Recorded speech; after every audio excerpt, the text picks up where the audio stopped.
தன் திருப்பாதங்களில் சரணடைந்த நாய்க்காக சிவபெருமான் கோபத்தின் எல்லைக்கே சென்றார் என்றால் நம்புவீர்களா? சிவபெருமானின் திருப்பாதங்களில் விழுந்த ஒரு நாய் கண்ணீர் மல்க கேட்டது, இறைவா, எங்களைப் போன்ற ஜீவன்களால் உன் திருநாமத்தை உணர முடியாதா?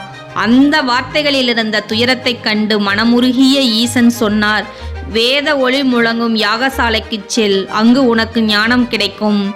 நம்பிக்கையுடன் அந்த நாய் தச்சன் நடத்திய யாகசாலைக்கு சென்றது. ஆனால் அங்கு அசுத்தமான விலங்கே வெளியே போ என்று இரக்கமின்றி தச்சன் அதை அடித்து துரத்தினான். அடிபட்ட வேதனையில் அந்த நாய் கதறிய சத்தம் கைலாயம் வரை சென்றடைந்தது. தன் பக்தனின் அலறலை கேட்ட சிவபெருமான் சினத்தில் எழுந்தார். ஒரே கணத்தில் தச்சன் முன் தோன்றி முழங்கினார், என்னை சரணடைந்த உயிரை அவமானப்படுத்திய உனக்கு இந்த யாகம் ஒருபோதும் பலிக்காது.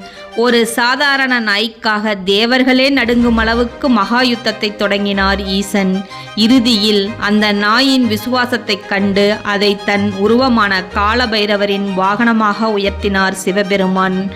சிவனை உண்மையா நம்புறவன் யாருன்னு பார்ப்பதில்லை. அவன் எந்த ரூபத்தில் இருந்தாலும் அவனை காப்பது சிவன்தான். இந்த கதை உங்களுக்கு பிடித்திருந்தால் லைக், ஷேர் பண்ணுங்க. மறக்காம சப்ஸ்கிரைப் பண்ணிக்கோங்க. ஓம் நம சிவாயா என்று கமெண்ட் பண்ணுங்க.